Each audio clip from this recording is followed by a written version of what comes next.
messieurs, bonjour, bonsoir selon l'endroit où vous vous trouvez. Bienvenue à votre magazine de grand reportage 52 minutes pour savoir. Ce 5e numéro est spécial puisque nous sommes dans la mouvance de la célébration du 65e anniversaire de l'indépendance du Mali. Et pour l'occasion, nous avons fait un gros plan sur la police nationale, ses missions, comment elle assure notre sécurité. Nous sommes donc allés dans les commissariats pour voir ce qui s'y passe. Nous avons fait un tour dans la circulation pour voir comment la circulation est régulée par la police pour nous, citoyens. Et nous avons suivi également les patrouilles nocturnes.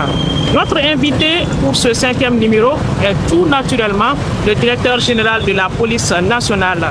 Tout sur la police nationale. Ne bougez pas, ça commence juste après ça.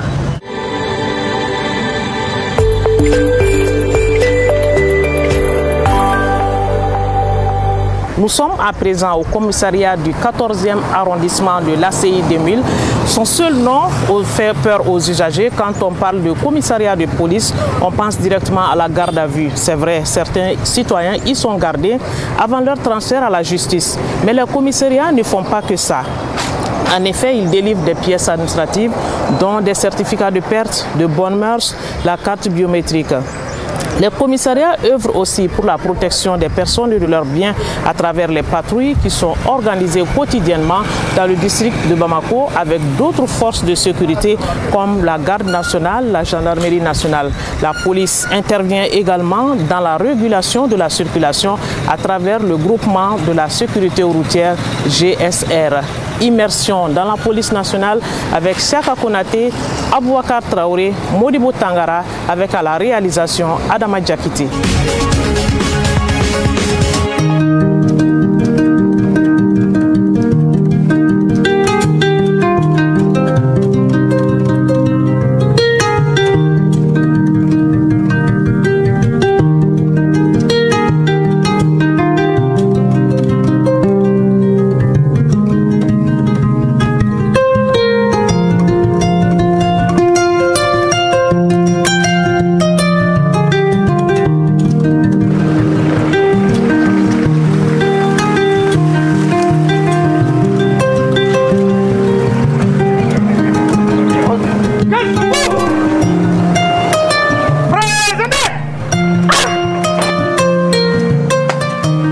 Commissaire de police Idrissa Guindo, commissaire adjoint, commissaire de Kalamankoro, les hommes rassemblés pour le début du service à vos heures tango 25.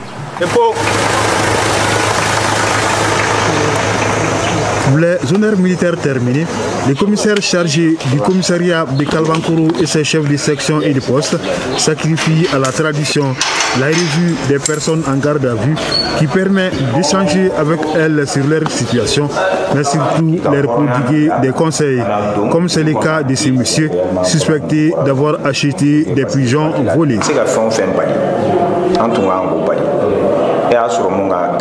Est-ce que vous avez dans un mot de Ebola? Il va donc corroler. Mais en dehors de ça, voilà. Donc il faut me rassurer. Car réellement, parce que quoi qu'il advienne, il est démarré. Quand il reste sur il va démarrer la diguna. Et il va donc diguna. Ou un médaille de main, ça peut aussi poser problème. Vous avez vu? Donc il va dire, ni modèle nous kerato, ni follow card donc fin de boyo. Ni sera kodon. Abi il dit il tanga kaboni diguna maba. Parce que fin d'obé en tant que qu'à mesurer en yere maba. Dès lors que Kobila, Mogore ou Blonimila, du Kokadi Mogodowe, ni et Nana a donné un problème là, il faut payer des blagues. Après l'arrivée du violon, le commissaire tient une séance de travail avec ses chefs de section et de poste pour faire le point de l'exécution des tâches qui leur sont confiées. Le temps est ainsi donné pour une longue journée de travail car les usagers attendent d'être servis, notamment ceux qui cherchent les certificats de perte, des résidences, de bonne vie et de mœurs délivrés par la section administrative.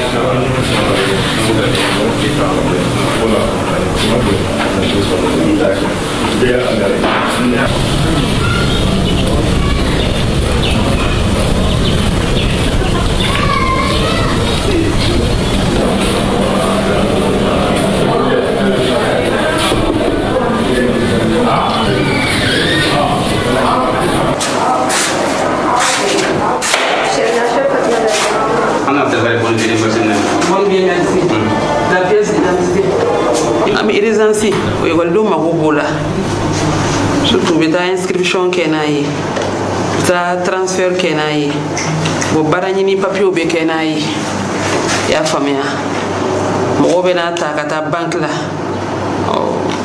magistrature concours fene bi ba ta bonne vie merci fene be gambo fene gla oui la pièce de l'intéressé ani serif la mo ga cornier sans sabaka yele donc amboul amba glan certificat de perte fene amboul fene gla ni munu nga carte biométrique tunna ou bien amo tunna ou bien ni carte bancaire tunna tunu lui type tunni sebonyi ambulu ibe déclaration que poste là donc ni nana me solo ka certificat de perte glan ka dima.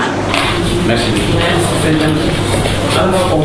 Ce matin, je suis venu chercher le certificat de bonne vue et de mœurs pour me présenter au concours de la magistrature. J'ai eu satisfaction parce que à l'arrivée, ils m'ont accueilli et un agent m'a guidé jusqu'à la section. Et arrivé à la section aussi, j'ai pas eu de problème. Voilà. Ils ont pris les pièces, ils ont rempli, donc ils m'ont donné rendez-vous à 16h pour venir récupérer. Votre domicile, c'est Kalabankoro. Ces pièces administratives sont délivrées gratuitement, mais il faut une demande timbrée à 250 francs CFA pour les obtenir. En revanche, on doit mettre la main à la poche pour se procurer la carte biométrique. En effet, un agent de la société Solutions Biométriques pour l'Afrique est affecté au commissariat de Kalabankoro pour la production de cette pièce d'identification.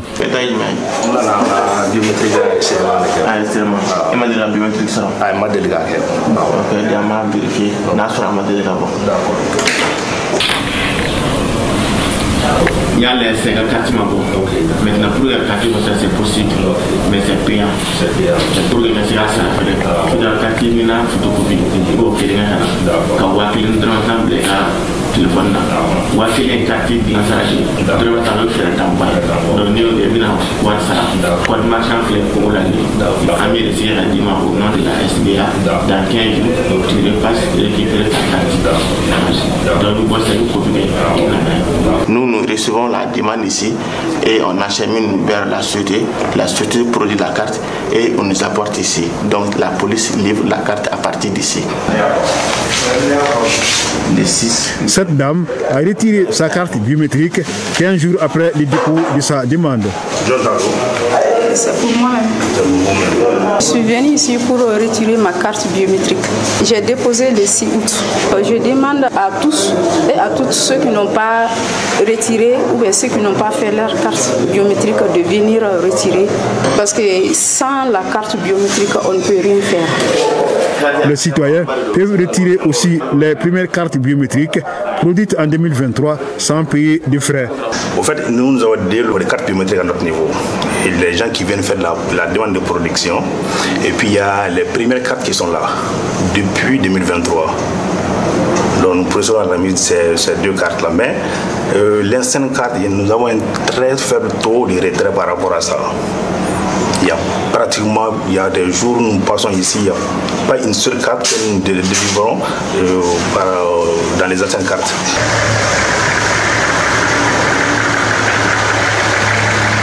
Le commissariat intervient d'autre part dans la gestion des conflits sociaux.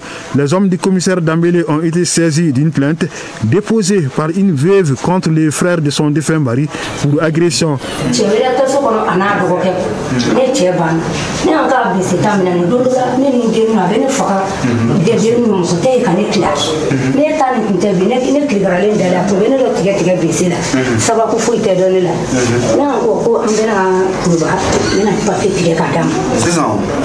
avec deux mois,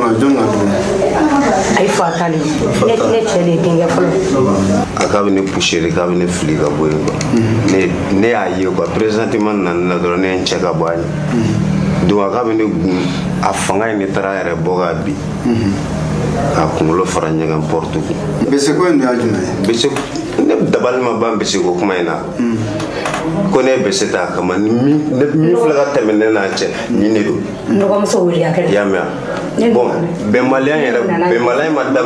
Les responsables de la police judiciaire chargés du dossier a tenté de trouver une solution à l'amiable, mais en vain, il a décidé de transmettre les dossiers à la justice. Selon les déclarations de la dame, Elle avait fait l'objet d'agression par son beau-frère. Le dossier avait fait un premier traitement au niveau de la gendarmerie. Et on peut dire que le dossier est pendant devant le tribunal, puisque ça n'a pas été totalement tranché. Bon, ça se comprend, souvent les gens le font. On duplique les procédures au niveau des unités d'enquête. Nous, on est obligé de donner une suite à ça. On va faire la procédure et envoyer à qui de droit.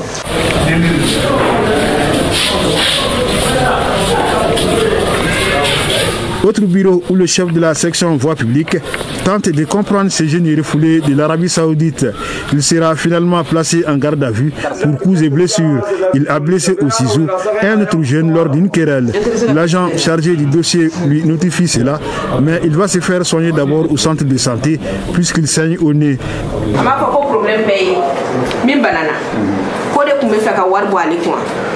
Selon lui, ses affirmations.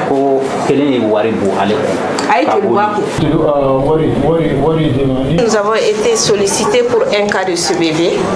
Il s'agit de qui a subi des coups venant de qui est d'ailleurs présent dans nos locaux. Interpellé, il est là. Mais malheureusement, c'est quelqu'un qui vient de l'Arabie Saoudite, qui ne comprend pas d'ailleurs le français ni le bambara. Donc pour cela, pour pouvoir comprendre réellement ce qui s'est passé, nous aurons besoin de l'interprétation d'un agent qui comprend d'ailleurs leur langue.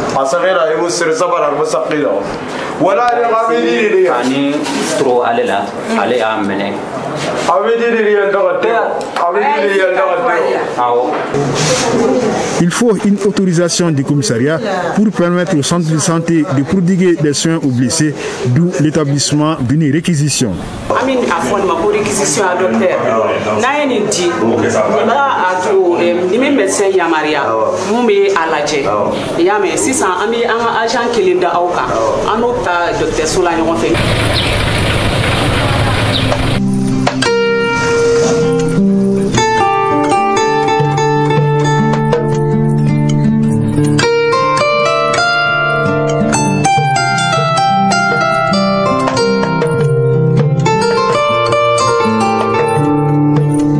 Depuis 2016, le commissariat de police de Kalamankoro couvre une vaste zone répartie en 3 secteurs où il mène une lutte implacable contre l'insécurité, notamment les vols à main armée et de bétail qui sont très fréquents dans la zone. Le secteur reste quand même très vaste. Ça commence à partir de Bako Djikoroni jusque derrière Gouana, Misala et Misalabougou. Mais aussi ça s'étend sur Ngolobougou et Kouali. Voilà, donc nous avons quand même du point de vue opérationnel réparti la zone en 3 secteurs. Le secteur du commissariat où le commissariat même est implanté, ça c'est le secteur 1. Et vers Gouanan, ça c'est le secteur 2. Kalabankoro, Plateau et Adeken, ça c'est le secteur 3. De bons résultats que le commissaire principal d'Ambélé doit à la collaboration de la population qui est consciente que la police est là pour sa sécurité et qu'elle doit l'aider dans ses nobles combats. Je voudrais tout simplement dire, singulièrement la population de Kalabankoro, nous sommes très amis avec la population et nous savons que nous saurions compter à tout moment sur elle pour pouvoir atteindre le résultat, en tout cas la mission qui nous a été confiée, qui est aussi leur mission, parce que la population doit contribuer en premier lieu à sa propre sécurité. Donc elle le fera en synergie d'action avec nous. Voilà, nous sommes les acteurs les plus vus, mais les acteurs les plus cachés, c'est la population qui joue un très très grand rôle dans ce que nous faisons.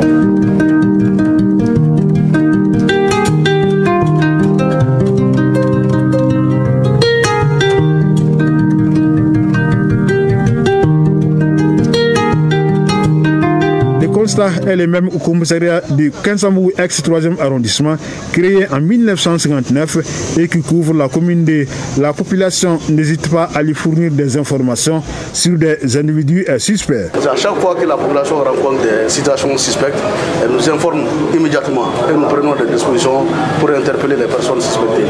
Donc la population, vraiment, j'invite la population à continuer dans ce sens. Il n'y a pas de petits renseignements.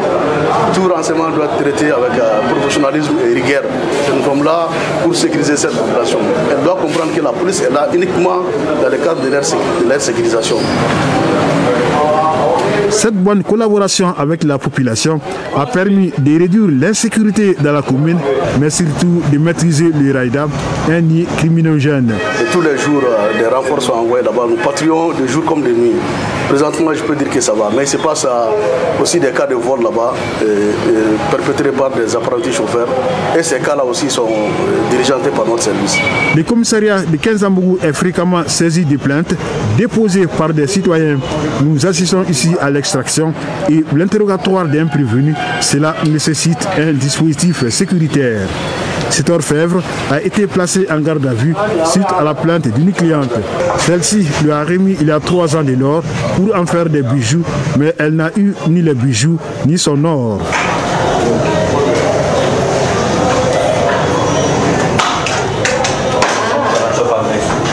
Grand chef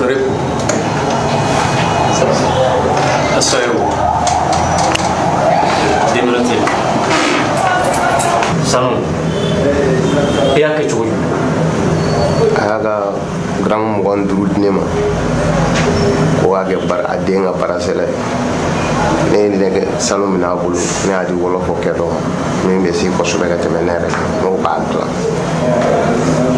donc u taara Sénégal ni baarasɛla ye a taara u ka jamana kɔnɔ maintenant e bɛna muso bila a ka droit kɔnɔ cogo jumɛn sisan muso bɛ sanu sɔrɔ cogo jumɛn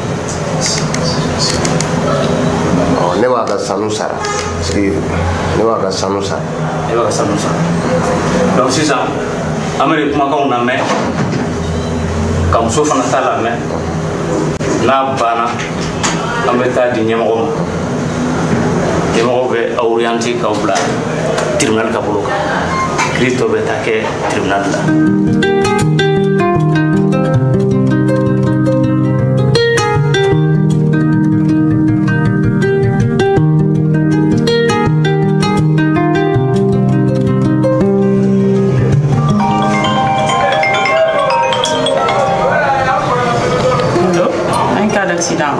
Au niveau de l'exfait, avec blessé. Donc l'équipe va faire mouvement pour la reconstruction tout de suite.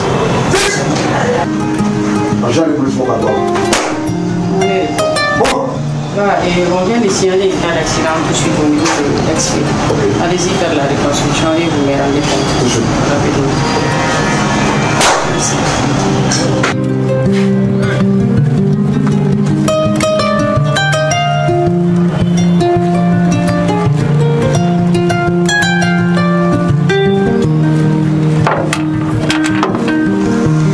La section voie publique s'occupe des cas d'accident, notamment elle intervient pour le constat d'accident de la route. Ces agents reconstituent ici un accident entre une Sotrama et un motocycliste survenu au carrefour du commissariat. Bonjour monsieur, c'est pas les copains, c'est vous qui avez fait l'accident. Puis je vois les autres participants du véhicule. Maintenant on va faire évacuer le véhicule et la moto sur la chaussée pour que au moins les usagers puissent circuler librement. Les freins de la Sotrama a lâché et le mini-car de transport en commun a tamponné un motocycliste sur une Jakarta en le blessant. Celui-ci a été admis à l'hôpital. Le chauffeur de Sotrama placé en garde à vue.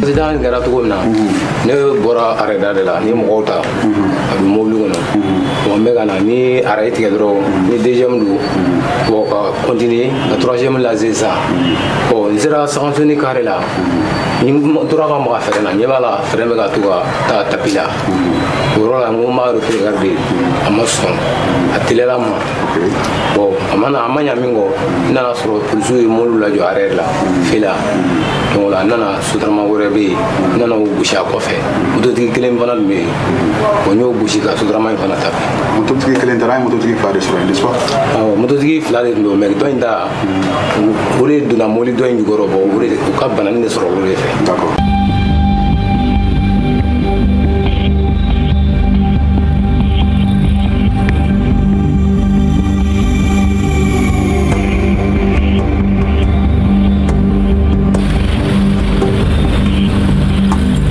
Un autre service de la police nationale intervient sur la voie publique, non pas pour le constat, mais pour la régulation de la circulation.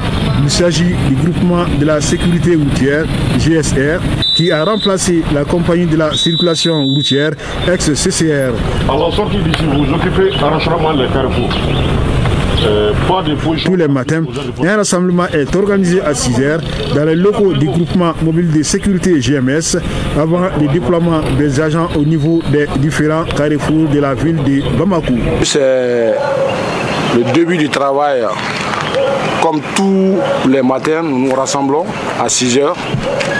Le PR et son staff réitèrent les consignes auprès des éléments pour une bonne marche du service du jour. Les mêmes consignes qui continuent, à savoir occupation rationnelle des carrefours, être à l'heure indiquée au carrefour, descendre à l'heure indiquée au carrefour. Aussi, on les réitère, comment interpeller les usagers, comment se comporter sur la voie publique. Pour nous, c'est très très important. Quand vous êtes policier. Regardez, président. Hey! Repos. Centre émetteur. Moussa Damele. Kengeri Djamo Cheikh Salah. Station Sotraga Mandou Toura. Le groupement de la sécurité routière œuvre pour le respect du code de la route et la fluidité de la circulation sur nos routes. Nous devrons être très professionnels dans nos méthodes d'approche, dans nos méthodes d'interpellation. Et les éléments au carrefour, ils sont coiffés par le chef de poste. Après le chef de poste, c'est le superviseur. Le superviseur, une fois arrivé au poste, lui aussi, à son tour, il réitère les consignes de paix du chef de poste. Et maintenant, de façon rationnelle, il place les éléments, comme vous le voyez, tout autour du carrefour. Et ils vont procéder à la régulation.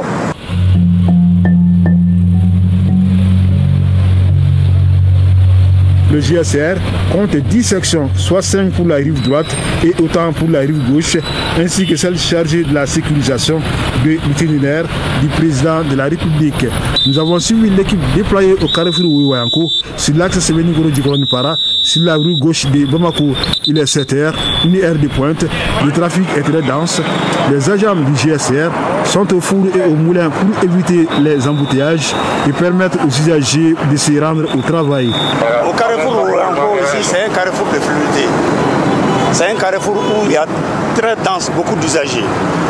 Les matins, à 6 h quand je mets un dispositif de fluidité afin de réguler la circulation pour que les usagers qui quittent dans le sens Sévéni-Goro, Djikoroni, centre-ville, afin de baguer à leurs affaires. Nous sommes au carrefour du quartier Mali à la sortie du pont Fad. Chaque matin, des centaines de véhicules et engins à 2 roues passent par ici. Des agents sont déployés sous et sur l'échangeur pour rendre la circulation fluide, puisque nous sommes à une heure de pointe où les usagers vont au travail. Des plots sont placés pour empêcher les conducteurs des engins à 2 roues de circuler sur l'échangeur. On a 8 éléments. Bon, on met les barrières. Chaque carrefour, on met des barrières. Il y a des bretelles qui viennent des fois derrière au Karmali. On met des barrières avec des éléments qui viennent des rames propres à Karmali. On met des barrières qui sont à votre gauche. On met des éléments aussi pour empêcher les gens de monter sur le pont. Donc on fait maintenant, ça nous reste au moins 3 ronds-points pour qu'on puisse tirer les motocyclistes et les voitures. Il faut vraiment écouter les policiers. On est là pour eux, on travaille pour eux. L'intervention des agents du groupement de la sécurité routière est salutaire car elle permet aux usagers de gagner du temps et d'éviter les embouteillages. La police dans son travail doit être accompagnée par les usagers parce qu'elles sont là pour nous. Elles font exactement ce que les textes leur disent de faire. Il faut respecter la réglementation pour faciliter le travail de la police. Le GSR ne fait pas que réguler la circulation, il procède aussi au contrôle des véhicules et engins, des documents comme la carte grise, des permis de conduire, l'assurance. Madame, vous ne pouvez pas conduire la voiture avec la carte grise. Permis provisoire, c'est probablement interdit. Vous me devez montrer votre permis titulaire. Vous n'avez pas de visite technique. Donc, monsieur, vous verrez quand la voiture, vous verrez. On va vous faire des dépôts de visites techniques et non plus la cause de permis de conduire. Donc, vous êtes pas où bango, mais ni à Panagajo, il y a un fait de la plaque numéro 1. C'est tout. Montez tout nous pour ma gueule. mais ne y'i jɔ sisan dɔ ɲɛfɛ arranger de don ka taa jagoya mutazi bɛ kelen n'o tɛ u b'u ka baara la u ka baara tiɲɛ yɛrɛ la u ka baara taabolo ka ɲi kɛrɛnkɛrɛnnenya sufɛ kɔni ne yɛrɛ bɛ fo o la walayi sufɛ u bɛ baara min kɛ bɔn ninnu na ani carré kɔnɔna ninnu na non c'est bien walayi. Le commandant du groupement de la sécurité routière et ses commissaires sillonnent les différents carrefours pour voir les dispositifs mis en place.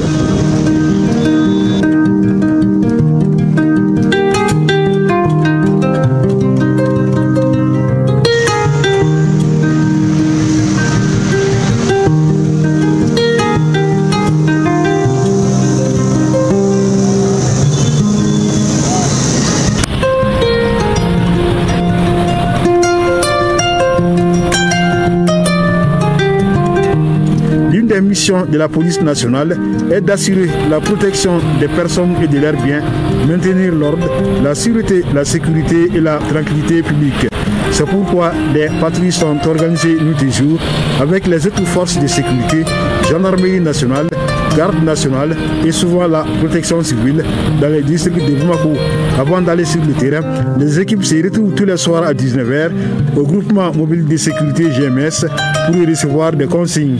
La séance est dirigée par le commissaire de Kalamakouro qui est chargé de la supervision des patrouilles de cette nuit.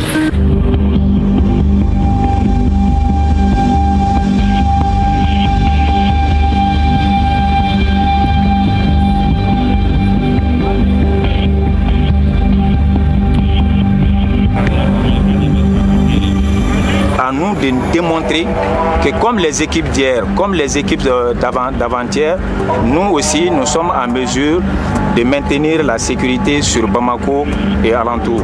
Donc l'objectif principal, c'est surtout de faire en sorte que durant cette nuit de patrouille, que Bamako n'enregistre aucun cas d'incident sécuritaire. Des consignes suivies à la lettre sur le terrain par la patrouille qui opère dans la commune rurale de Kalamakouro et environ. Les véhicules et leurs occupants sont minutieusement affouillés.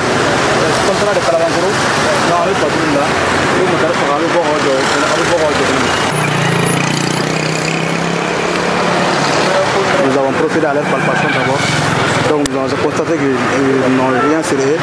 Donc après on a procédé à la fouille systématique du véhicule.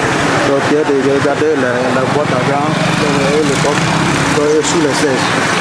Donc on a rien vu qui peut nuire à la sécurité. Donc maintenant on va les laisser partir.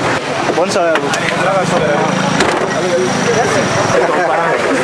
Les conducteurs des engins à deux roues, des clients de ce cabaret ou les membres de ce grain sont eux aussi soumis à des fouilles corporelles. Vraiment cette initiative c'est très bon.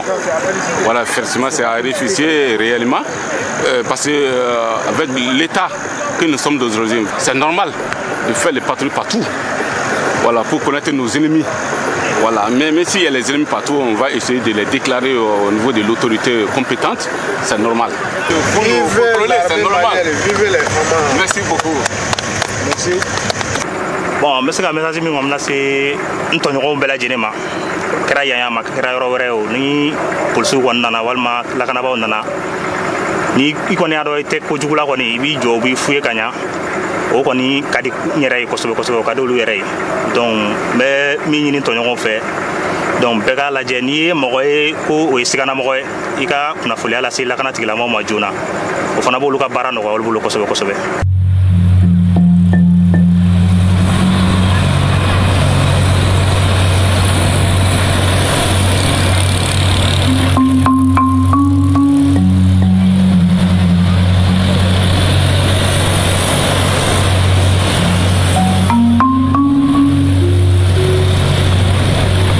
Des patrouilles qui se déroulent non pas sans difficulté.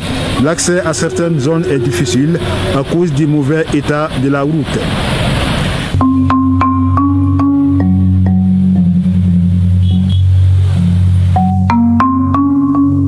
Le superviseur de la patrouille fait le tour des 25 commissariats de la capitale pour s'assurer du bon fonctionnement du dispositif mis en place. Une supervision qu'il a commencé ce soir-là par le commissariat de Bakodji-Koroni. Au cours de nos déplacements, on peut aussi rencontrer des unités et voir s'ils sont dans les meilleures conditions de travail, conformément aux instructions qui sont données par la hiérarchie.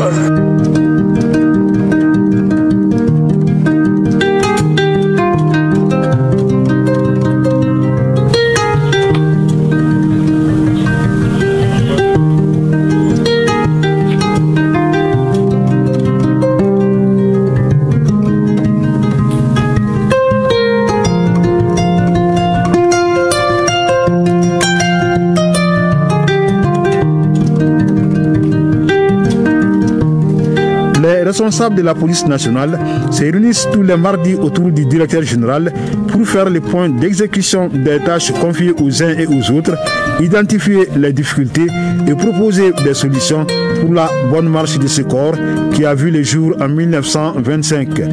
La police nationale, à travers ses différents services, œuvre à la sécurisation de la population, la fluidité de la circulation, mais elle est confrontée à des difficultés dans l'accomplissement de ses missions, notamment la réticence de certains citoyens au contrôle, la méconnaissance et le non-respect du code de la route, le double fil dans la circulation, l'occupation anarchique des voies publiques.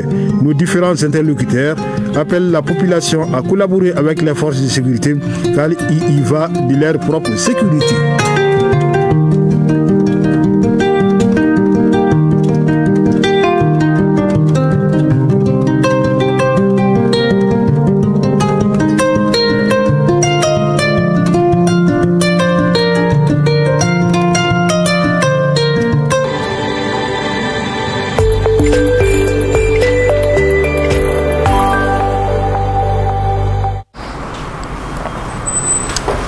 Après donc le tour des commissariats de police et un tour dans la circulation, nous venons à la rencontre du directeur général de la police, le contrôleur général de police Youssouf Koné. Bonjour monsieur le directeur.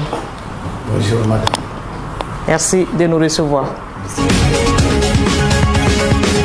Comme promis, nous recevons à présent le directeur général de la police, le contrôleur général de police, Youssouf Koné. Monsieur le directeur, la police qui gère différentes plaintes ici, dites-nous quelles sont les plaintes qui sont déposées à votre niveau et que vous gérez ici. Merci madame. Effectivement, la police travaille sur des plaintes constituées par les victimes d'une infraction et souvent on reçoit des dénonciations. Donc ces dénonciations sont recueillies au niveau de la police judiciaire et nous donnons corps et âme à ces plaintes ou à ces dénonciations. Parce que avoir connaissance d'une infraction, déjà c'est la machine judiciaire qui s'ouvre au niveau de l'enquête. Donc il peut y avoir une enquête préliminaire ou une enquête de flagrant délit. Donc c'est lié à la nature de la plainte ou de la dénonciation. Vous avez parlé de plainte, vous avez parlé d'enquête. Je pense que tout repose sur cette question d'enquête. Comment se mènent les enquêtes au niveau de la police si ce n'est pas indiscret? Et les enquêtes, le principe, c'est les enquêtes qui doivent se faire dans le cadre de la présomption d'innocence.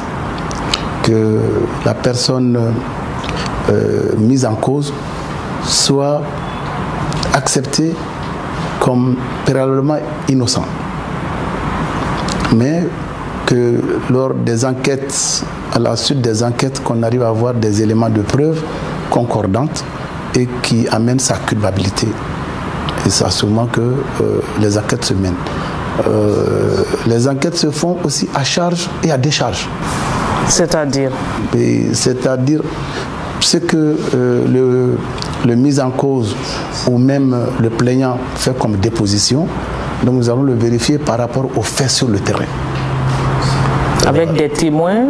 Oui, tout naturellement avec des témoignages que nous devrons requérir et souvent même avec l'apport de la police scientifique technique, les prélèvements des empreintes et des indices des traces que nous cherchons pour corroborer ce qui a été dit, et si c'est fait ou c'est faux.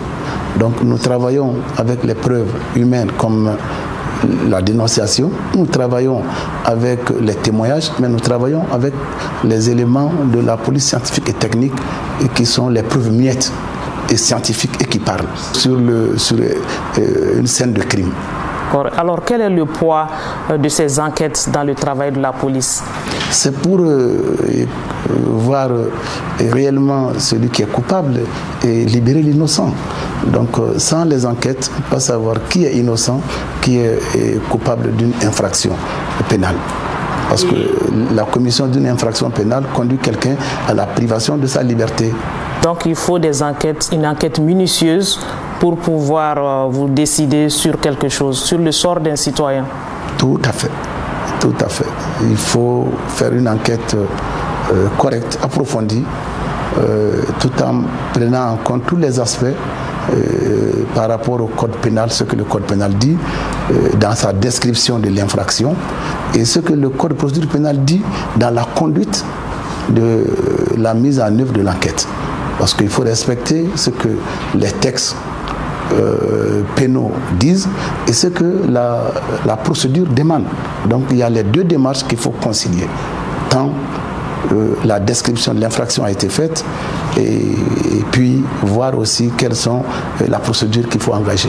Alors, une des missions principales de la police, c'est bien la sécurisation des personnes et de leurs biens. Le grand banditisme est une réalité aujourd'hui à Bamako. Comment vous arrivez à gérer cette situation?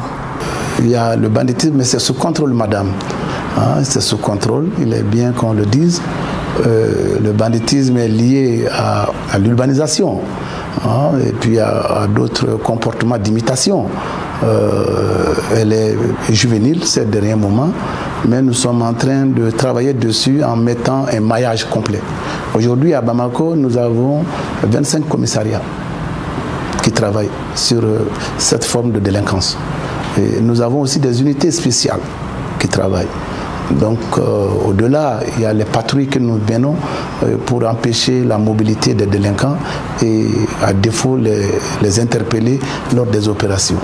Nous avons aussi des unités spéciales qui travaillent avec nous comme la brigade d'investigation judiciaire, des enquêteurs chevronnés qui sont à ce niveau.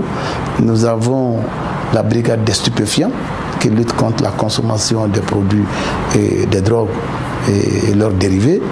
Et tout cet ensemble, ce arsenal-là nous a permis d'avoir un bon maillage pour contenir la criminalité sous toutes ses formes.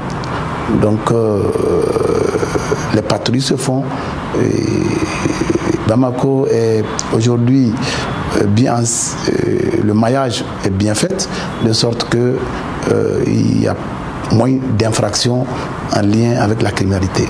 Mais on assiste tout de même à des braquages en pleine journée. Comment vous gérez ces situations aussi? Ah oui, si nous avons connaissance des braquages, soit par le plaignant, soit par dénonciation, nous avons des équipes spéciales qui sortent pour faire la couverture de ces lieux, le bouclage des lieux. Et à travers ce bouclage, nous arrivons à interpeller les auteurs. Au-delà, nous avons aussi des éléments de BR qui actionnent sur assez de leviers. C'est des policiers qui ne sont pas en tenue et qui sont en train de travailler pour recueillir les informations criminelles et contenir les auteurs. Par rapport à un fait criminel de plein jour, effectivement, il y a les numéros verts que les populations nous appuient aussi. Ils appellent les numéros verts de la police pour que promptement la police de proximité qui est à ce niveau agit sur ces opérations criminelles. Justement, la population est d'un grand apport par rapport aux renseignements. Qu'est-ce que vous avez à dire à la population aujourd'hui pour vous aider à mieux sécuriser? Je salue la population. Ça, je le dis, ces femmes et ces hommes qui, au quotidien, nous informent de ce qui se font auprès d'eux. Et nous les saluons très franchement, nous les appelons encore à soutenir leur police. Dénoncer un délinquant, ça fait partie de la coproduction de la sécurité. Et d'ailleurs, c'est une marque de citoyenneté, dénoncer un délinquant. Donc, cette population est un grand apport savoir que derrière telle maison, il y a telle cache d'armes ou il y a telle cache de drogue, c'est la population seule qui peut nous aider à cela. Et c'est l'occasion pour les saluer et les exhorter davantage à nous appuyer dans ça. Parce que c'est un soutien communautaire à ce niveau. Et ce soutien est indispensable. Alors, monsieur le directeur, vous avez en charge également la gestion de la voie publique. En cas d'accident de la circulation, la police intervient directement ou bien il faut l'appel du citoyen? La police peut s'autosaisir. Vous constatez sur nos artères, nous avons des carrefours de fluidité, des carrefours de circulation, des carrefours de contrôle. Donc chaque fois qu'il y a connaissance d'un accident, immédiatement, si c'est au niveau d'un carrefour ou garni de policiers, les policiers s'autosaisissent. Au-delà, il y a les numéros verts de la police que les citoyens peuvent nous appeler. Souvent les victimes, souvent ceux qui ne sont même pas impliqués, des bons citoyens appellent la police pour qu'ils puissent venir, ou ils appellent la protection civile qui nous appelle, et à ce moment, promptement, nous regagnons les lieux d'accident pour prendre en charge. Quand on voit la police, on a tout à l'heure la répression devant nous. Alors, est-ce que l'éducation citoyenne fait partie des prérogatives de la police? La prévention, c'est le premier levier de la police. La répression même, c'est l'exception. La liberté, c'est la règle. La répression, c'est l'exception. Donc, dans toutes nos actions, nous faisons des missions de sensibilisation.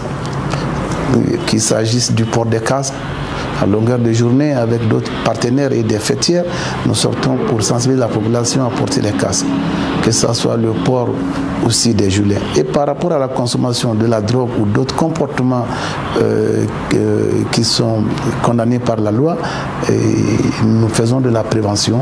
C'est la meilleure règle. Et pire, et plus loin encore, nous avons des missions de police de proximité. Être proche de nos communautés, requérir leur assentiment, quelle sécurité cette communauté veut, pour pouvoir les intégrer dans nos process. Et de là, de leur expliquer aussi de nos missions. Donc la prévention, c'est la mère de la sûreté, c'est la mère de la sécurité. Ça nous aide à travailler, madame. Alors, d'accord. Parlons des contraventions de la police. Est-ce qu'un citoyen en faute doit forcément payer à la police sans reçu? Payer sans reçu, ça va être une perception sauvage des taxes. Tout est réglementé. Nous avons les quittenciers du Trésor. Lorsque quelqu'un, un contrevenant, est appelé par rapport à une inconduite et qu'il est question de payer, il doit le payer contre reçu, dûment délivré. À défaut du reçu, il peut avoir le récépissé d'infraction. À ce moment, il va à la base pour aller payer, s'il n'a pas la liquidité pour payer. Mais au-delà, il y a le paiement mode digitalisé qui a été mis en place par les hautes autorités, que nous saluons aujourd'hui et qui est en train de faire, qui est d'ailleurs intégré et accepté par la population et par les agents. Vous l'avez dit, cette question de digitalisation, la digitalisation qui est un remède aux fraudes aujourd'hui, nous sommes à quel stade par rapport à la digitalisation au niveau de la police? Nous sommes suffisamment avancés. Au niveau des commissariats de sécurité publique, nous avons installé les outils de paiement de mode digitalisé, que ce soit la carte d'identité, que ce soit les certificats, les timbres pour les certificats de résidence, que ce soit le passeport, et que ce soit les visas.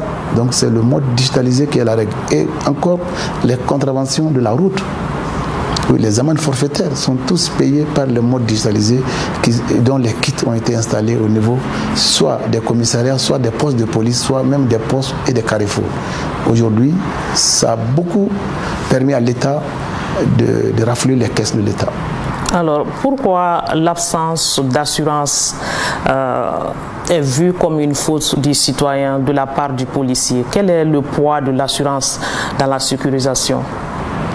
D'abord, pour parler de la police d'assurance, ça permet de couvrir les sinistres. Ça permet de couvrir les sinistres. Et cette police d'assurance, d'abord, le code pénal malien parle de l'assurance qui est obligatoire. Il y a aussi le code ciment qui est une loi communautaire qui est acceptée, qui parle effectivement du défaut d'assurance. Quand on a un défaut d'assurance, ça peut conduire l'individu, même en prison, face à la commission d'un accident de la circulation routière. Donc ce sont des obligations prévues par des textes qui obligent les citoyens à se couvrir. Et je profite de votre antenne pour demander aux usagers, ceux qui ont les agents, de les faire couvrir de la police d'assurance. Ce n'est pas de l'argent jeté par la fenêtre, ça couvre le côté, la partie civile. Quand tu as une infraction qui amène mort d'homme et que la partie civile demande des dommagements, c'est l'assurance qui va le couvrir. Si c'est des dégâts matériels contre un tiers, c'est toujours pour couvrir la partie civile. Et c'est ce qui est obligatoire. Le code ciment le dit. Et aussi, les défauts de permis, et ça aussi, ce sont des sanctions qui sont prévues dans le code pénal, dans le code de la route, et qui sont dangereux. Nous avons vu dans le reportage également qu'il y a beaucoup de documents administratifs qui sont fournis par la police. Qu'est-ce qui est mis en œuvre pour l'obtention facile de ces documents-là? D'abord la digitalisation qu'on a mis en place et le travail en ligne. Par exemple, pour un visa d'entrée au Mali, il y a une plateforme que tu dois appliquer. Et puis, je le dis encore, nous faisons de la police de proximité pour expliquer aux citoyens leurs droits. Et dans les hautes autorités ont pris en compte le bon maillage. Tous les jours, on crée des commissariats pour que la police soit proche des citoyens, l'administration de police soit proche des citoyens. Donc, puis nous faisons des actions de sensibilisation. Au niveau de nos commissariats, il y a des cellules d'accueil et d'orientation lorsque l'usager vient pour qu'il ne trouve pas de la gêne à avoir un document. Et les policiers sont formés à cela aussi. L'ensemble des policiers, ils sont des soldats au compte du citoyen. C'est vrai que c'est rappelé dans le reportage les différents documents administratifs fournis. Est-ce que vous pouvez nous en rappeler? Oui, la police délivre tout un panoplie de documents administratifs. Nous délivrons d'abord les cartes d'identité, qui est l'identification d'un individu. Nous délivrons le passeport. Nous délivrons les visas pour les étrangers qui viennent, qui sont assujettis au visa. Les certificats de perte sont déclarés à notre niveau et voilà l'ensemble les certificats de bonne vie et de mœurs, qui sont délivrés par nos structures. Donc tous ces dossiers administratifs que je viens de citer, souvent c'est les frais de timbre qu'il faut payer, mais pour la carte d'identité, il y a un prix à cela. Il y a les timbres, mais il y a les prix à payer. D'accord. Alors, la police est auxiliaire de justice. Dites-nous, quelle est la collaboration avec la justice? Comment vous travaillez avec la justice? Effectivement, dans nos missions de police judiciaire, parce que la police a deux casquettes qu'il faut bien connaître, nous avons des missions de police administrative et des missions de police judiciaire. Et les missions de police administrative, ça c'est la tranquillité, la sécurité, le bon ordre. Et de ça, c'est avec la mairie et soit le préfet à ce niveau. Mais au niveau de la police judiciaire, et tout ce qui est en lien avec le code pénal ou les contraventions. Les contraventions, c'est au compte de la police, au niveau de la police judiciaire. Donc à ce moment, nous avons un très bon rapport parce que nous sommes auxiliaires de justice. Tout ce que nous le faisons sous le contrôle et l'encadrement du procureur de la République et sous-tendu jusqu'au procureur général. Donc nous recevons des orientations et des instructions. Donc voilà. Et nos PV et les mises en cause et les témoins sont référés à leur niveau. Donc tout ce que nous faisons en matière de police pénale, il faut le dire comme ça, donc c'est le parquet qui dirige. Donc au niveau de la police, nous avons des officiers de police judiciaire et des agents de police judiciaire qui travaillent sur l'ensemble des activités en lien avec la police judiciaire. Donc voilà un peu. Un délinquant interpellé, il est entendu, auditionné, tout en respectant les délais de garde à vue et les droits des citoyens aussi respectés, il faut le dire. il peut se faire assister par un avocat depuis l'enquête préliminaire. Donc nous prenons en compte ses préoccupations de santé et la procédure est faite dans les délais prévus par le code pénal ou le code procédure pénale. Quand est-ce que vous jugez nécessaire de renvoyer certains dossiers à la justice? Tous dossiers qui ont un lien avec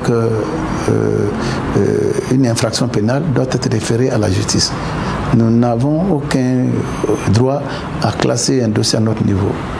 Souvent, les plaintes venant des citoyens, nous les recueillons. Les plaintes par soit transmises, que le procureur nous instruit de faire l'enquête, nous le faisons. Et les PV sont dressés et les parties présentées au procureur. D'accord, donc vous faites l'orientation au fait? Non, pas l'orientation. Nous avons une mission d'abord si c'est une infraction qui a été dite, qui a été établie, nous recueillons la plainte, nous ramassons les preuves et nous les présentons, le dossier et les personnes au procureur, qu'on appelle déférer quelqu'un. Vous avez parlé de PV, et qu'est-ce qui est dans ce procès verbal? Et dans ce procès verbal, toutes les activités de police judiciaire que nous avons menées pour conduire à une enquête judiciaire devant le procureur. Depuis la garde à vue, la mention va être mise dedans, depuis les auditions de la personne, s'il y a des confrontations, des PV de confrontation, les procès verbaux de confrontation sont versés dans le dossier, s'il y a des témoignages, les témoignages sont versés, s'il y a des scellés, des objets en lien avec l'infraction, ils sont pris en compte pour être présentés au magistrat du parquet. Bref, tous les détails qui permettent à la justice de bien travailler. Exactement. Tous les détails et les moindres pour qu'ils puissent les comprendre. Souvent des réquisitions à experts qu'on cherche. Si on parle de la gravité d'une blessure dans un truc, c'est le médecin qui va se prononcer sur la gravité. Si c'est un dommage sur un véhicule, c'est les experts auto. On requiert souvent les experts pour donner leur réquisition et qu'on verse dans le procès verbal qui est adressé au magistrat du parquet. Alors, monsieur le directeur, on va finir sur cette question. Quels sont vos grands projets pour que la police soit encore plus moderne au grand bonheur des populations que vous servez? C'est de développer la police de proximité. Nos grands projets, c'est la police de proximité, que les citoyens participent pleinement à la coproduction de la sécurité à travers des actions de dénonciation. Ça, c'est nos projets phares et nous sommes suffisamment avancés dans cela. Et le maillage territorial. Nous sommes en train de nous organiser, même la semaine, le début de la semaine, nous avons créé des commissariats de proximité à Bamako. Il s'agit à l'occurrence du commissariat de Sikroni, du commissariat de Bankoni et du commissariat de Sananfra qui ont été créés. Et tous les jours, les hautes autorités nous appuient à cela. Donc, amener la sécurité au niveau des populations. Ça, c'est le grand défi que nous voulons faire. Et les moyens, Dieu merci, les hautes autorités nous donnent des moyens de mobilité, des moyens de communication et surtout de l'intelligence artificielle aujourd'hui qui rentre dans la lutte contre la criminalité. Voilà les projets phares que nous sommes en train de mener. Donc, en termes de besoins, peut-être accroître toujours la formation qui est le socle de toutes les activités. Aujourd'hui, puis les effectifs sont augmentés, mais on est en train de voir crescendo comment on peut améliorer ces effectifs pour un bon maillage du territoire national. D'accord, un bon maillage du territoire national, ça va de la sécurité de tout un pays. Merci, monsieur le directeur, d'avoir répondu à nos questions. Encore merci. Merci beaucoup. Merci. C'est donc cet entretien qui réforme ce 5e numéro spécial de votre magazine 52 minutes pour savoir. Nos caméras étaient posées dans la circulation au niveau des commissariats et des véhicules de patrouille. 52 minutes pour savoir, c'est une équipe de reportage de caméramans, de réalisateurs, sous la coordination de Imon Frissanou, réalisateur de cette émission, assisté de Adama Diakité. Ça a été un plaisir de vous servir, en espérant que vous avez eu un intérêt à nous suivre. Nous vous donnons rendez-vous dans un mois, les adultes.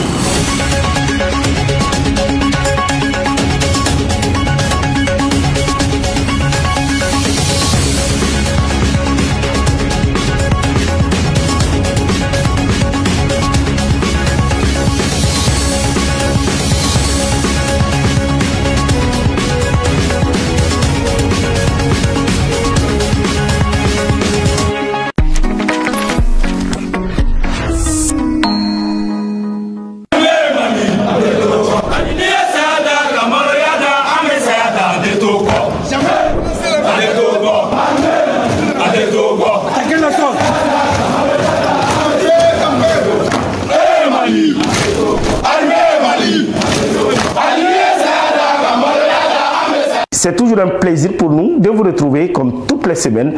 Bonsoir à tous et bienvenue dans ce hebdomadaire qui s'intéresse à l'actualité concernant les forces de défense et de sécurité. Comme d'habitude, nous commençons avec l'édito de la semaine et c'est signé Colonel Mariam Sagara.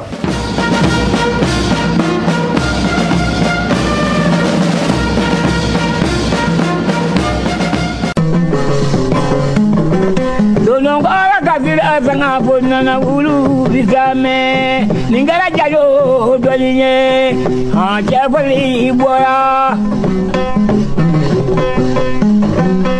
ila mama brazula jadindo maja nyamina araba kale odo maja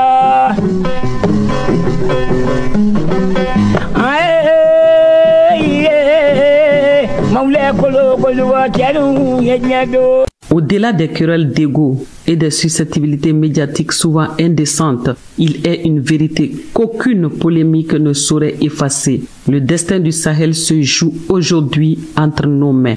Face aux forces de la division, face aux ennemis de la paix, nous devons faire corps, unir nos volontés et nos cœurs pour préserver la stabilité de notre région. Oui, il nous faut apprendre à bâtir une cité fraternelle à l'image des abeilles. Dans leur ruche, nulle rivalité, nulle jalousie, chacune œuvre à sa place du plus humble ouvrier à la reine souveraine pour produire la sève nourricière du monde. Ces créatures silencieuses, mais combien sages, assurent la survie de l'humanité sans jamais se vanter. Pourtant, qu'on s'en prenne à l'une d'entre elles, et c'est toute la communauté qui se lève, solidaire et redoutable. C'est cette leçon que le Sahel doit aujourd'hui méditer. Seule l'unité protège, seule la solidarité bâtit l'avenir. Au Mali, comme ailleurs dans la région, les valeurs humanitaires sont ébranlées. Des fils et des filles, égarés par des marchands d'illusions, se laissent entraîner dans les ténèbres de doctrines insensées. Aveuglés par des discours mensongers, ils se métamorphosent en fauves humaines, détruisant vies et biens sans l'ombre d'un discernement. Derrière eux se cachent des mains invisibles, des manipulateurs qui, sous couvert d'intérêts obscurs, sèment la désolation pour mieux régner. Mais qu'ils sachent, ces instigateurs du chaos, qu'ils ne font pas que troubler la paix. Ils brisent des familles, ruinent des villages, hypothèquent l'avenir d'un continent. Leur œuvre n'est pas seulement criminelle, elle est maudite car elle condamne le Sahel à la souffrance et à la régression. C'est pourquoi j'en appelle à la conscience des chefs de famille, des mères et des pères que vos voix s'élèvent pour rappeler à la raison ceux qui ont pris le chemin des armes, qu'ils déposent la haine avant qu'il ne soit trop tard, avant que le sang des innocents n'engloutisse définitivement nos terres. Le Mali, le Burkina Faso, le Niger, ces nations ne sont pas la propriété d'un clan, d'une élite ou d'un parti. Elles appartiennent à chacun de leurs fils et de leurs filles, à tous ceux qui portent leur nom avec fierté. Nous sommes les héritiers d'une histoire forgée dans la dignité, la résistance et la sagesse de nos ancêtres. Préservons cet héritage, protégeons cette terre bénie qu'ils nous ont léguée au prix de leur vie. Les frontières qui nous séparent ne sont pas des lignes imaginaires tracées par l'histoire coloniale.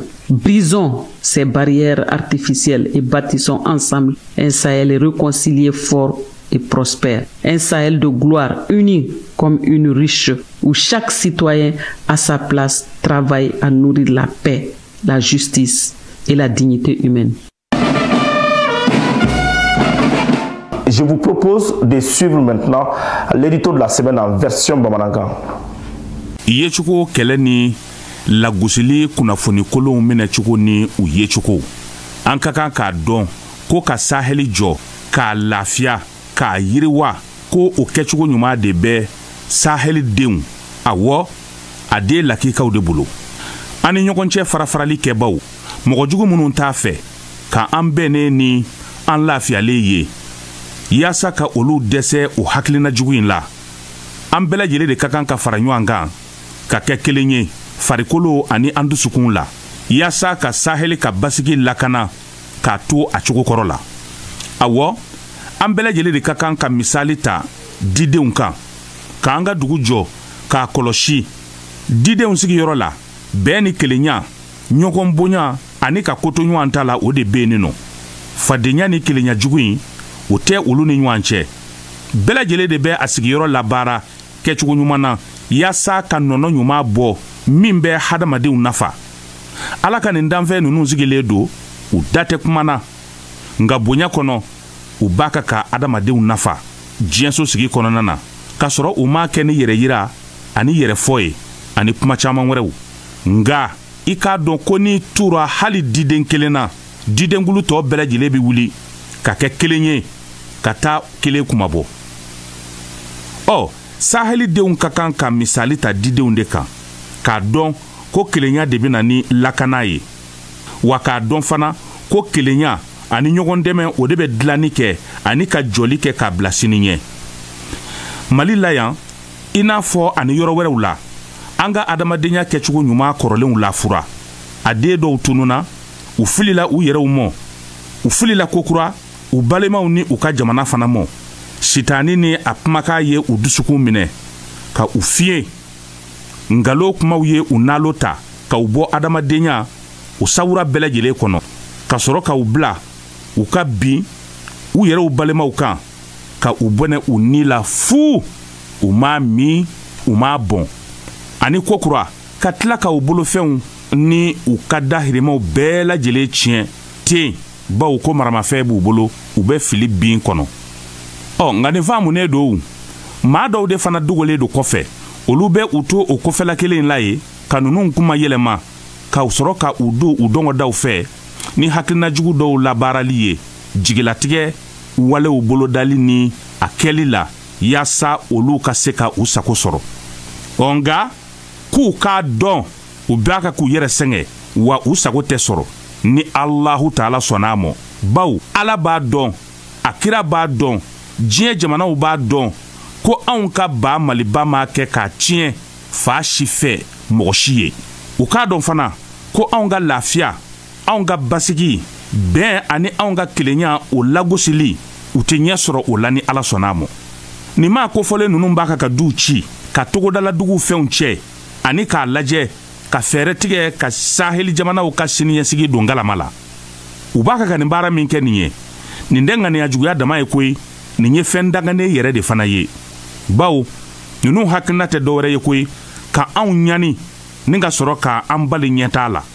O de b'a to n bɛ wele bila duw tigiw mɔ ka wele da denw baw ani denw faw bɛɛ lajɛlen mɔ yaasa aw kumakan bila ka taa ka welewele da mɔgɔw ye minnu filin bɛ ka marifa ani kojugu wɛrɛw ta ka ɲɛsin u faso u balimaw ani faso jama tɔw mɔ k'u ka dusukun gɛlɛya ni ŋaniya juguya dabila yaasa mɔgɔ minnu sen tɛ ko la u m'a min u m'a bɔn olu kana bɔnɛ u ni la ka u joli bɔn yɔrɔ bɛɛ lajɛlen la. Mali, Burkina, Niger ni jamana ninnu tɛ mɔgɔ si kelen ta ye wa kulu kelen fana foyi ta tɛ.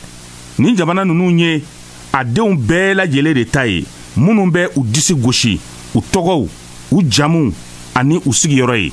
anw ye an bɛnbaw de tiɲɛ ye wa anw ye an bɛnbaw de fana tiɲɛ tabaw ye minnu ye anw ka hadamadenya dilan danbe kɔnɔ ni u ka cɛfariya ye ani u ka mɔgɔbaya an ka o tiɲɛ makaran u ye dugukolo min to an bolo a ye to an k'o kɔlɔsi k'a lakanacogo bɛɛ lajɛlen la wa hali ni an yɛrɛw ni bi to o dafɛ dancɛ minnu dilanna marabaajugu fɛ u bɛɛ lajɛlen de kun ye u ka juguyaw ani u ka janfa juguw ɲɛbila baaraw ye yaasa ka an farafara ni ka sɔrɔ ka an bila ɲɔgɔn na a ye to an k'o dancɛ ninnu wuli ka bɔ an ni ɲɔgɔn cɛ ka sahɛli kɛ jamanaba duman kelen ye sebaaya kotigiya ani k'a dɔ kelenya kɔnɔ i n'a fɔ didenw faralen don ɲɔgɔn kan cogo min na u waa kɔnɔ yɔrɔ la jamanaden bɛɛ lajɛlen ni a jɔyɔrɔ a sigiyɔrɔ don ka baara kɛ lafiya sabatili la ka bɛɛ lajɛlen damakɛɲɛ hadamadenya bonya ni a danbew kɔnɔ.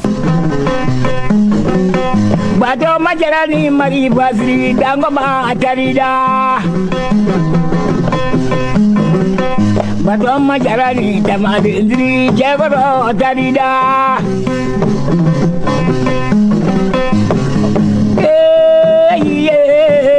Maule kolo koluwa chadu menyoanye sagara sabawu la yamaye. Du 23 au 25 octobre 2025, des médecins militaires africains se sont retrouvés à l'école de maintien de la paix à l'Une-Blondin-Bay de Bamako. C'était dans le cadre du 10e congrès de médecine militaire malien, couplé au premier congrès du médecine militaire sahélien. Suivons les détails avec Alassane Amadou. Sous la présidence du ministre de la Défense et des anciens combattants, s'est ouvert à l'école de maintien de la paix à l'Une-Blondin-Bay de Bamako le 10e congrès de médecine militaire. Un symbole de maturité et de continuité marquant une étape importante par son association à la première édition du congrès sahélien de médecine militaire.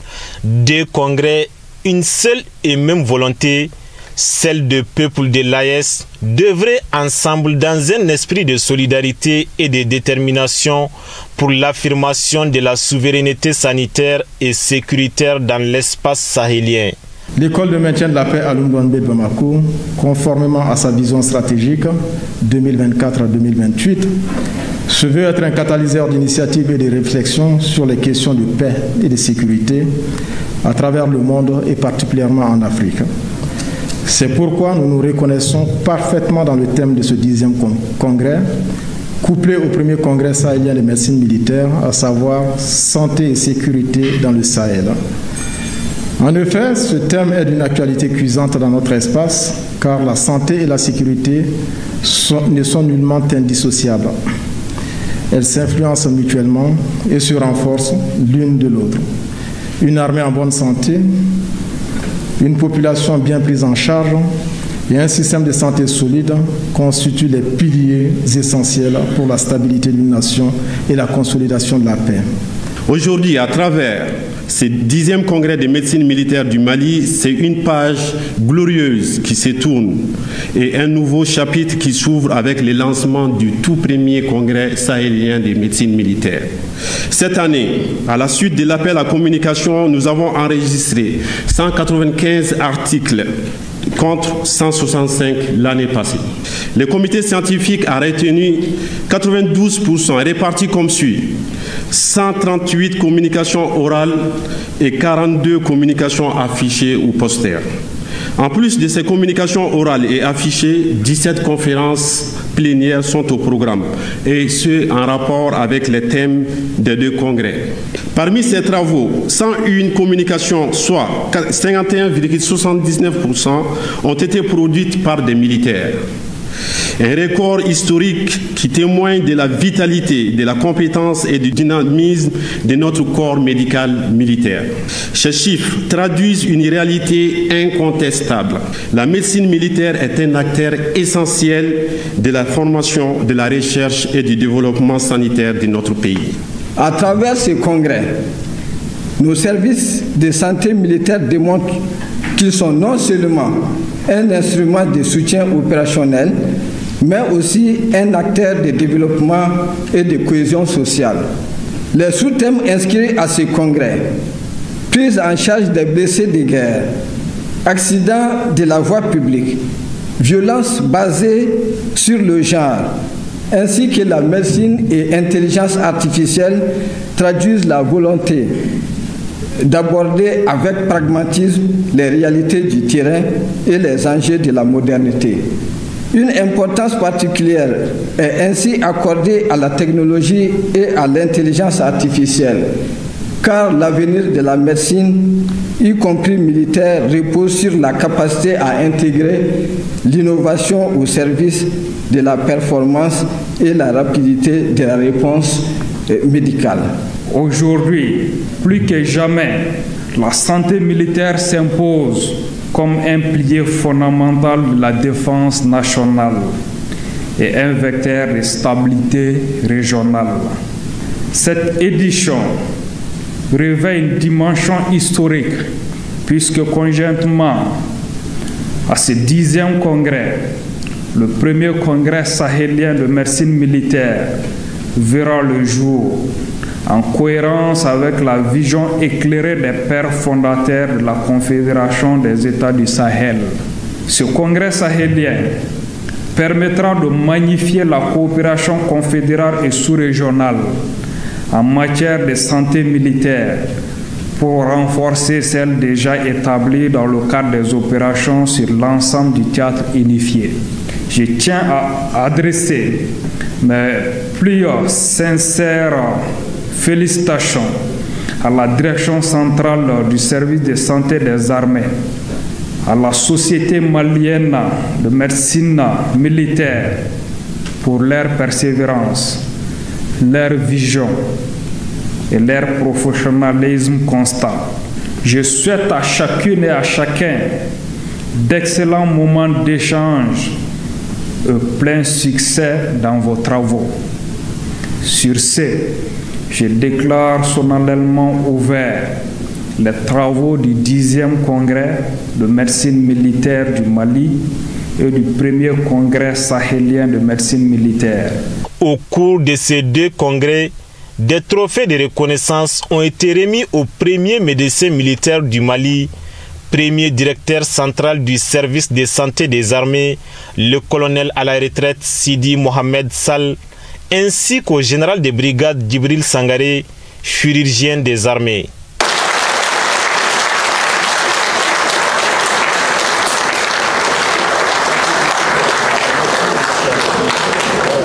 Du jeudi 23 au samedi 25 octobre, entre partage d'expériences, conférences et ateliers, ces congrès ont constitué un cadre privilégié d'échange et d'innovation au service de la santé militaire dans un contexte sahélien en constante évolution.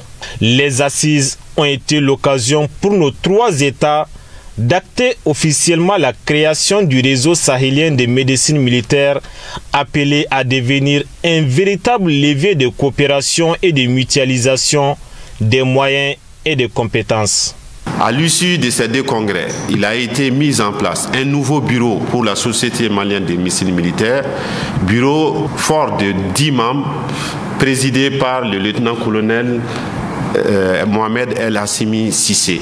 De l'autre côté, l'Assemblée générale constitutive du réseau sahélien de médecine militaire a pu adopter les statuts et règlements intérieurs du réseau et a pu mettre en place un bureau pour le réseau, dirigé par le colonel-major Boubacar Dado du Niger comme président. Le prochain congrès sahélien de médecine militaire sera organisé à Niamey au Niger, probablement au mois de septembre 2026. Les deux congrès sont clôturés.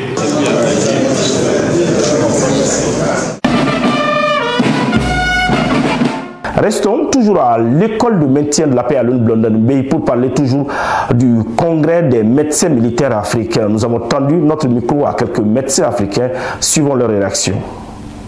Ce qu'on peut retenir de ce congrès, c'est qu'il y a eu un échange scientifique dense, riche, et nous en partirons vraiment enrichis. C'est un échange scientifique et donc tout le monde vient pour le rendez-vous du donner et du recevoir. Donc, afin d'actualiser les pratiques dans notre domaine de médecine militaire. C'est un congrès très réussi. L'organisation, si je peux me permettre de dire quelque chose, était parfaite à mon sens et je pense que ça reste un exemple pour les autres également. Comme nous avons eu à suivre plusieurs thèmes et aussi nous avons vu sur les techniques de prise en charge de nos blessés avec nos pays frères. Donc il y a eu cet échange et ça permettra dans un futur à tout un chacun de voir un peu là où se situent les lacunes s'il y en a et aussi d'avoir le même message et les mêmes prises en charge pour nos blessés communs. Donc, personnellement, je me suis sentie à la maison, donc et que ce soit sur le plan scientifique ou humain, donc c'était vraiment très riche en échanges et nous repartons grandis. Et nous ne doutons pas de l'application de ce que nous avons appris ici. Ce congrès, au regard des thématiques, répond réellement aux attentes du service de santé, des armées et de la Confédération. Donc, et cela va nous permettre, au terme des échanges, de pouvoir trouver des solutions pour faire face aux défis communs auxquelles sont confrontées toutes ces armées qui aujourd'hui demandent de développer des initiatives, de développer des cadres de concertation et ce congrès est le bienvenu et cela va nous permettre vraiment de renforcer également les liens entre ces armées sœurs afin d'être beaucoup plus efficaces sur le terrain. Le pays souffre des mêmes maux, nous avons du terrorisme surtout et nous avons les mêmes types de blessures que nous avons. Donc ce congrès nous permettra de réunir nos connaissances, nos expériences et d'avoir une conduite qui nous sera particulière, surtout pour nous qui sommes dans ce pays de l'AES. Les avantages sont multiples. Ça va non seulement de ce que je viens de dire par rapport au renforcement des capacités des différents acteurs qui animent ces services de santé, mais ça va aussi dans le cadre du partage des expériences pour la formation, pour pouvoir permettre aux médecins militaires et même le personnel paramédical d'avoir un profil de carrière, pouvoir évoluer dans le domaine de la recherche, la formation et la prise en charge, non seulement des militaires, mais de toutes les populations de l'AES. Les échanges, en tout cas, démontrent la vitalité de la médecine militaire, notamment dans l'expertise par rapport à la prise en charge des blessés de guerre et aussi d'autres points non moins importants comme l'intelligence artificielle et la médecine, la violence basée sur le genre et bien d'autres thèmes qui ont été débattus. Donc les échanges ont été très très fructueux et c'est pour cela que nous demanderons à notre hiérarchie de nous soutenir davantage pour que nous puissions perpétuer ces genres de rencontres et pouvoir faire, en tout cas, parler de la médecine militaire, non seulement au Sahel, mais pour la sous-région et pourquoi pas l'Afrique tout entière. Alors il faut dire que ce congrès, s'il n'avait pas été créé, il fallait l'inventer. Il fallait l'inventer parce que ce congrès nous a permis de nous rendre compte que nous partageons les mêmes défis sécuritaires, mais surtout les mêmes défis au niveau donc du soutien santé de nos forces qui sont engagées sur le terrain. Et là, c'est vraiment très très important. Et ce congrès nous permet de voir que nous avons quasiment les mêmes approches de prise en charge et ce serait facile pour nous ensuite de fédérer nos efforts parce que nous savons dans quelle direction nous allons et nous voyons que nous sommes dans la même lancée que les pères fondateurs donc, de la Confédération des États du Sahel. Il y a beaucoup de leçons à tirer, d'accord. Déjà, il y a beaucoup de communications enrichissantes dont nous avons su profiter, mais il y a aussi les échanges directs entre nous, en dehors des conférences, et je crois que c'est bénéfique pour tout un chacun de nous. Pour nous qui venons du Bénin, qui est un pays actuellement harcelé par les voyous, les bandits, je peux dire que c'est une école pour nous. Ça nous permet de venir à la source, d'apprendre auprès de nos aînés ce qui se passe, comment on réagit et comment on gère un certain nombre de situations. C'est un congrès qu'on peut qualifier de réussite. Et il y a eu beaucoup d'enseignements en matière de médecine militaire et nous remercions les organisateurs par rapport à l'effort consenti depuis le début et depuis les phases de préparation jusqu'à maintenant. Et nous sommes vraiment impressionnés par ce qu'on a vu au cours des deux premiers jours, des deux premières journées de ce congrès de la Société malienne de médecine militaire. Cap sur Niamey, la capitale nigérienne, pour vous faire le compte rendu de la rencontre des 3 chefs d'état-major généraux de l'AES. Suite à la réunion des ministres en charge de la défense des pays membres de l'AES tenue à Bamako le 20 juin 2025 et qui a abouti à plusieurs propositions et recommandations pour la création des conditions de stabilisation et de développement intégrés de leur espace commun, se sont ouverts au Niger les travaux de la rencontre des chefs d'état-major généraux de la Confédération de l'AES. Une réunion qui intervient à un moment charnière de l'histoire de la sous-région où les défis sécuritaires, politiques et sociaux exigent une cohésion sans faille et une coordination renforcée. Le point de situation sur l'opérationnalisation de la force unifiée de l'AES, qui est le but de notre rencontre ce jour, s'appesantira principalement sur le fonctionnement effectif de l'état-major intégré, dont l'honneur nous a été fait pour son implantation à Niamey. Ainsi, cette évaluation s'articulera essentiellement autour des points suivants. La mise en place définitive des infrastructures de l'état-major intégré, l'affectation définitive et effective du personnel d'état-major, la génération effective des unités opérationnelles de la force unifiée de l'AES, l'affectation des moyens matériels et des ressources financières dédiées, le fonctionnement in extenso de l'état-major de la force unifiée de l'AES. Notre rencontre de ce matin s'inscrit dans un contexte de lutte acharnée pour la survie de nos nations, pour la dignité de nos peuples et pour la reconquête totale de notre souveraineté. La Confédération des États du Sahel est aujourd'hui plus qu'un cadre de coopération militaire. Elle est le symbole d'une fraternité d'âmes sincères, forgée sur le feu du combat et nourrie par une même vision, celle d'un Sahel libre, sécurisé et maître de son destin tel que voulu par nos 3 chefs d'État. Notre devoir en tant que chef d'état-major est de traduire cette vision en résultats tangibles sur le terrain. Cela exige de nous plus de coordination, plus d'efficacité opérationnelle et surtout une confiance mutuelle sans faille. C'est ensemble, dans la complémentarité, que nous pourrons neutraliser la menace terroriste et restaurer l'autorité de nos États. La volonté affichée des chefs d'État de l'AES d'avancer vers la mise en place d'une force unifiée est salutaire. Les défis restent certes nombreux, mais la détermination, l'abnégation et surtout la bravoure de cette force commune permettent déjà d'enregistrer des résultats hautement significatifs. Conformément à la vision commune de nos autorités politiques, la force unifiée de l'AES se met progressivement en place.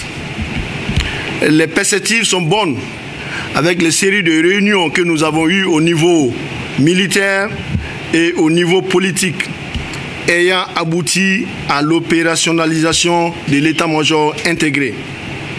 Parallèlement, sur le théâtre unifié, les opérations se poursuivent avec beaucoup de succès. Je salue et magnifie ces opérations dont le dernier succès est la coordination réussie de la neutralisation des responsables terroristes dans le secteur de Inaraban au Mali, dans la région de Ménaka. Il s'agit de Boubacar Dougouni et ses lieutenants. Les défis restent grands les menaces auxquelles nous faisons face, qui sont pilotées par des acteurs extérieurs, ce n'est pas caché aujourd'hui, ne sont pas au-dessus de nos capacités.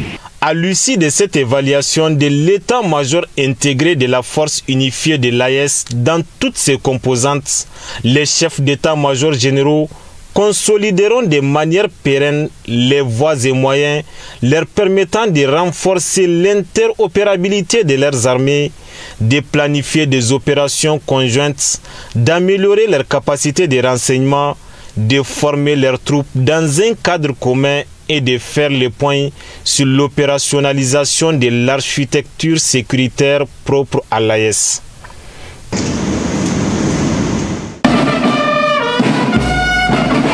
Retour dans notre pays, direction maintenant Tombouctou. Tous les militaires maliens, avant d'être déployés sur le terrain, suivent une formation dénommée préparation opérationnelle avant le déploiement.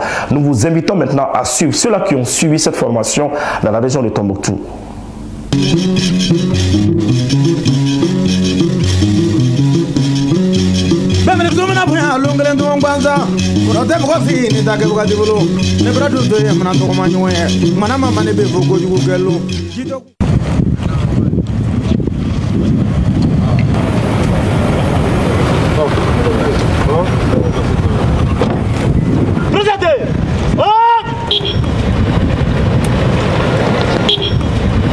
Le plan colonel mathématique, directeur du centre de formation de mise en condition opérationnelle. Le devoir, monsieur le président. Merci. Le fusil.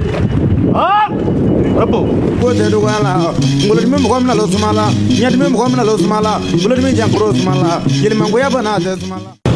Contact! Contact!